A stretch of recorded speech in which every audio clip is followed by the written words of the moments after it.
અને શ્રીજી મહારાજ પોતે આમ દ્રષ્ટિ કરી. મહારાજ બોલ્યા, મુક્તાનંદ સ્વામી જેવું કલ્યાણ. આગળ ગયા અને વિસામો લીધો.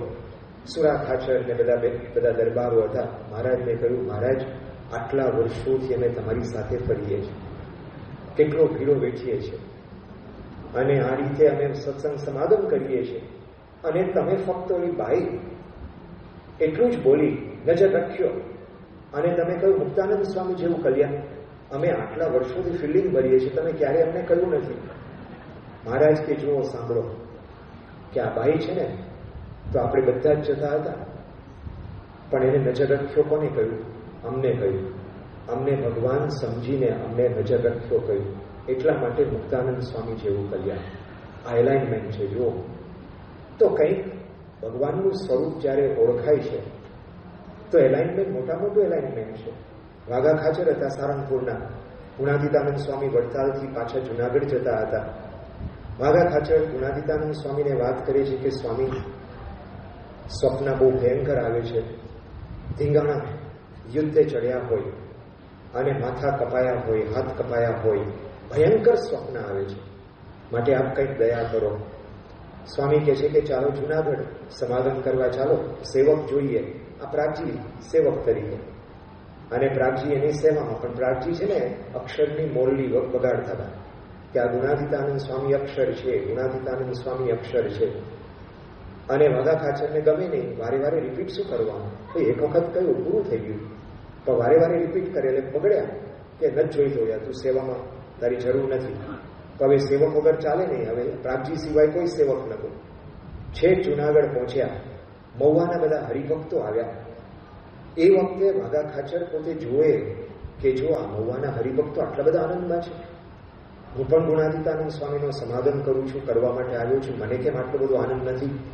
પ્રાગજી ભગતને વાત કરી, ગુણાતીતાનંદ સ્વામીને બોલાવ્યા. પ્રાગજી ભગત એ વખતે વાત કરે, તમે સ્વામીને અક્ષર સમજો તો તમારા અંતરમાં શાંતિ થશે. સ્વામી પંડે મને અક્ષર કહે તો હું માનું. સ્વામીને બોલાવે છે. વાઘા ખાચર પૂછે છે, તમે પંડે અક્ષર છો?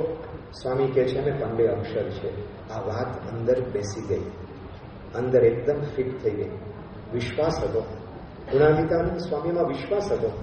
આ વાત બેસી ગઈ, નિરાવરણ દ્રષ્ટિ થઈ ગઈ, નિરાવરણ દ્રષ્ટિ. હવે જુનાગઢ મંદિરનું રખોપું કરવાનું હોય 24 અવર્સ. આ વાઘા ખાચર છે ને સ્વામીને કહે છે કે સ્વામી રાતની શિફ્ટ છે ને મને આપજો, કારણ કે ઊંઘ જ નથી આવતી. આ તમારી મૂર્તિ દેખાયા કરે છે, મહારાજ જ દેખાયા કરે છે. તો વિચાર કરો, આ વાત એને ઘેર બેઠી.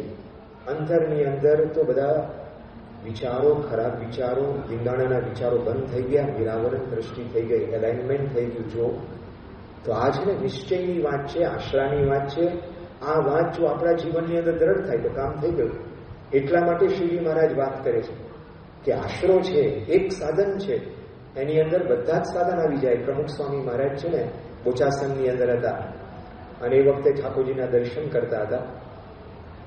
તો અક્ષર પુરુષોત્તમ મહારાજના દર્શન કર્યા, પછી હરિકૃષ્ણ મહારાજ અને લક્ષ્મીનારાયણ દેવના દર્શન કરતા હતા અને બાપા દર્શન કરતા હતા. એ વખતે એક સંતે બાપાને વાત કરી કે ડોક્ટર સ્વામી એમ કહેતા હતા કે લક્ષ્મીજીનો ચાંદલો લાલ હોવો જોઈએ. હવે લક્ષ્મીજી યલો સાડી પહેરાવવામાં આવેલી અને યલો બિંદી હતી. એટલે પછી એ સંતે બાપાને કહ્યું કે ડોક્ટર સ્વામી એમ કહેતા હતા કે લાલ ચાંદલો હોવો જોઈએ, લાલ. સ્વામી કે બરાબર છે. એટલે સંત કે પણ મેચિંગ હોવું જોઈએ, મેચિંગ. યલો હોય તો પછી યલો. સ્વામી કે મેચિંગ કોની સાથે કરવાનું? સાડી સાથે કે નારાયણ સાથે કરવાનું છે? હવે વિચાર કરો, આપણે ઘણું બધું એલાઇનમેન્ટ કરતા હોય છે, પણ આમ જરા બીજી જગ્યાએ એલાઇનમેન્ટ કરતા હોય, પણ એનો વાંધો નથી, કદાચ મેચિંગ રાખીએ, પણ આ સૌભાગ્ય ચિહ્ન છે. તો લક્ષ્મીજીના પતિ કોણ છે? નારાયણ છે. તો બાપાએ કેટલી સરસ વાત કરી, એક જ વાક્યની વાત કરી, પણ શેની વાત કરી? ભાઈ ભગવાન સાથે જોડાવાનું છે, ભગવાનની સાથે આપણે તાલ મિલાવવાનું છે. તો એલાઇનમેન્ટ ભગવાન સાથે કરવાનું છે અને ગુરુ સાથે એલાઇનમેન્ટ કરવાનું છે, આશરો. તો મહારાજ આપણને આ વાત આપણને વચનામૃતની અંદર આપણને સમજાવે છે કે આશરો. તો આવો એક દ્રઢ આશરો આપણા જીવનની અંદર હોય તો પછી કાંઈ બાકી રહેતું નથી. પછી આપણે કોઈ પણ સાધન કરીએ, કોઈ પણ પરિસ્થિતિ, માન થાય, અપમાન થાય, કોઈ વસ્તુ આપણને અડી શકતી નથી. અને અંતરની અંદર આપણને બીજો કોઈ વિચાર આપણને આવે ને, આપણા અંતરની અંદર આ વાત આપણને દ્રઢ હોય તો યોગીજી મહારાજ 1970ની સાલની અંદર લંડન ગયેલા.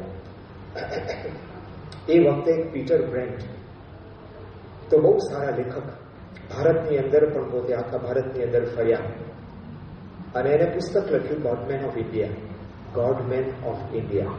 તો ભારત દેશના બધા જે મહાપુરુષો, તો એના વિશે એને લખ્યું. યોગી મહારાજનો યોગ થયો ત્યાં ડોલિસ હિલની અંદર લંડનમાં આવેલા યોગીજી મહારાજને એમને દર્શન કર્યા. બહુ સરસ આખું વર્ણન કર્યું છે અને એકદમ ડિટેલની અંદર બધું વર્ણન કરે છે કે સ્વામી આવ્યા, એક પાઠ ઉપર બેઠા, સંતો બેઠા હતા, હરિભક્તો બેઠા હતા. અને પછી પીટર બ્રેન્ટ પોતે લખે છે કે Yogiji Maharaj he was like an enormous baby. જેમ બાળક નિર્દોષ હોય પણ ઇનોર્મસ બેબી, આ બહુ જ આમ નિર્દોષતાનું એક વિરાટ સ્વરૂપ હતા. તો આ વાત લખી. પછી એને પ્રશ્ન પૂછ્યા. પછી એમાં છેલ્લો પ્રશ્ન પૂછ્યો કે સ્વામી મારે કોઈ પ્રશ્ન બાકી રહેતો હોય તો એનો જવાબ આપો. એટલે એ વખતે યોગીજી મહારાજ કહે છે કે ભગવાનનો આશરો કરવાનો બાકી રહે છે. સ્વામી છેલ્લે આખું બોલ્યા કે તમે બધા પ્રશ્ન પૂછ્યા પણ ભગવાનનો આશરો કરવાનો બાકી રહે છે. આ મુદ્દાની વાત યોગી બાપા પોતે એને વાત કરે છે. હવે તો સમજો કે ના સમજો, પણ આપણને ખબર પડે કે આશરો બહુ મહત્વની વાત છે. ઘણા વર્ષો પહેલા રીડર્સ ડાયજેસ્ટમાં એક પ્રસંગ આવેલો અને પ્રસંગની અંદર મેક્સિકોની અંદર એક ખેડૂત હતો. એ ખેડૂત છે ને તેને વાવણી કરી, બિયારણ રોપ્યું, કોઈ કારણસર તો એ રીતે પાક કંઈક જામ્યો નહીં, કારણ કે વાતાવરણ કંઈ અનુકૂળ નહોતું. એટલે પછી ફરી પાછા એને બિયારણ ખરીદ્યા, ફરી પાછા ખેતરમાં વાવ્યા. બીજા પ્રસંગે કંઈક એવું વાવાઝોડું આવ્યું તો બી બધા ખલાસ થઈ ગયા. ત્રીજી વખતે તો હવે બહુ સામાન્ય ખેડૂત હતો, બહુ વધારે પડતો તાપ પડ્યો, બિયારણ બધા બળી ગયા. હવે એની પાસે પૈસા નહોતા અને પોતે વ્યવસાયિક ખેડૂત હતા. એટલે ઘણા બધા સગાવાલા છે, મિત્રોને મળ્યા, મિત્રોને વાત કરી મારે $100 જોઈએ છે, $100ની જરૂર છે. તો બધાએ ના પાડી. હવે બીજો કોઈ એને કંઈ મદદ કરી શકે એમ નતો. એનો નાનો દીકરો હતો. એના દીકરાને પરિસ્થિતિ ખબર પડી. એને થયું કે લાવો આપણે ભગવાનને કાગળ લખીએ. આને કાગળ લખ્યો અને લખ્યું, dear God, my father, he is in dire need of $100. He has lost all his money. બધા જ પૈસા આગળ ખાલી થઈ ગયા છે. $100ની જરૂર છે. તાત્કાલિક અર્જન્ટલી તમે $100 મોકલી આપો. આ કાગળ એને પીડીને કવરમાં નાખીને પોસ્ટ ઓફિસમાં નાખવા ગયો. પોસ્ટ ઓફિસમાં ત્યાં આગળ કાગળ ગયો, સોર્ટિંગ કરે, બધા અંદર સોર્ટિંગ કરવામાં આવે. આ કાગળને આપણે આ પ્રદેશમાં મોકલવાનું. અને પછી જે પોસ્ટના બધા માણસો હતા એ સોર્ટિંગ કરતા હતા, એડ્રેસ તો એનું સામે જોયું તો લખ્યું ટુ ગોડ, ઉપર ટુ ગોડ લખ્યું હતું. છોકરાએ પોતાનું એડ્રેસ લખ્યું હતું, ફ્રોમ સો એન્ડ સો. અને પછી બધાને થયું કે આ પત્ર ક્યાં મોકલવો, ઇન્ડિયા મોકલવો, ક્યાં મોકલવો. એટલે પછી બધાએ થયું કે હવે આ પત્ર તો ક્યાં, એના બોસ પાસે લઈ ગયા. બોસે કાગળ વાંચ્યો, બધાને વંચાવ્યો અને પછી બોસે કહ્યું કે આપણે આને મદદ કરવી જોઈએ. ભગવાને બધાને પ્રેરણા કરી અને બધાએ પોતપોતાના ગજવામાંથી થોડા પૈસા આપ્યા. $95 ભેગા થયા. $95 અંદર મૂક્યા. પછી તો એ કવર છે ને છોકરાના ઘરે પોસ્ટમેન નાખવા ગયો. છોકરો સ્કૂલેથી આવ્યો અને પોસ્ટ બોક્સની અંદર આખા કાગળ આવ્યો, ફ્રોમ ગોડ, ભગવાન તરફથી કાગળ આવ્યો છે. બહુ રાજી થઈ ગયો. પછી ખોલ્યો, પૈસા હતા, વધારે રાજી થયો. પૈસા ગણ્યા તો $95.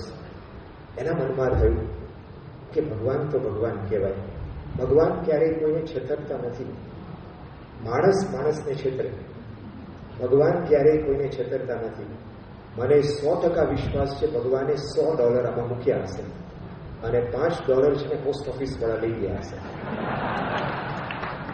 હવે તમે વિચાર કરો, આ નાનો બાળક કેવી શ્રદ્ધા, જબરજસ્ત શ્રદ્ધા, ભગવાનમાં શ્રદ્ધા કે ભાઈ આપણે હવે કોઈ મદદ કરી શકે એમ નથી. તો ભગવાનને પ્રાર્થના કરીએ. કેવી પ્રાર્થના હતી? તો ભગવાને છે ને બધા પોસ્ટ ઓફિસના બધા કર્મચારીઓમાં પ્રેરણા કરી અને આ રીતે એનો સંકલ્પ પૂરો કર્યો. તો આપણે વિચાર કરીએ, આશરો, ભગવાનનો દ્રઢ આશરો, ગમે તેવી પરિસ્થિતિ હોય પણ મૂળપણાનો, પ્રીતિનો અથવા સમજણનો. તો મુક્તાનંદ સ્વામીને સમજણનો આશરો હતો. કેવો જબરજસ્ત એમની સમજણ. મહારાજ કોઈના ઉપર રાજી થાય તો મુક્તાનંદ સ્વામી પોતે શું સમજણ રાખે? મહારાજ બહુ રાજી છે. મહારાજ કોઈને વડે તો મુક્તાનંદ સ્વામી શું વિચાર કરે? મહારાજને કેટલો બધો વિશ્વાસ છે આના ઉપર કે આને ખોટું નહીં લાગે, આ ઘર ભેગો નહીં થઈ જાય. હવે આપણે વિચાર કરીએ, આપણે પરિસ્થિતિમાં હોઈએ, આપણને લાગે કે મહંત સ્વામી મહારાજ બહુ રાજી થયા અને કંઈક કર્યું હશે એટલે મહંત સ્વામી રાજી થઈ ગયા. આપણે આમ જરા સમજીએ, મોટી સેવા કરી હશે અથવા કંઈક એવી આજ્ઞાનું પાલન કર્યું હશે, આપણે એવી રીતે સમજીએ. અને કોઈને વડે તો આપણને થાય ખરેખર વાંકનો આવ્યો લાગે છે, આજ્ઞાનો લોભ કર્યો છે એટલા માટે આને આ કર્યું હશે. મુક્તાનંદ સ્વામીને દિવ્ય ભાવ કે મહારાજ પોતે આના ઉપર પ્રસન્ન થયા તો ખરેખર શ્રીજી મહારાજ આના ઉપર ખરેખર રાજી થયા છે. અને બીજી બાજુ તો કેટલો વિશ્વાસ. તો આ પ્રકારનો આખો એક ભાવ, સમજણ મુક્તાનંદ સ્વામીના અંતરની અંદર આવી સમજણ હતી. મહારાજ પ્રત્યે દિવ્ય ભાવ હતો. તો એવો દ્રઢ આશરો હતો. તો આપણે જોઈએ છે દ્રઢ આશરાની અંદર ગમે તે થાય પણ એમનો આશરો મૂકવાનો નહીં.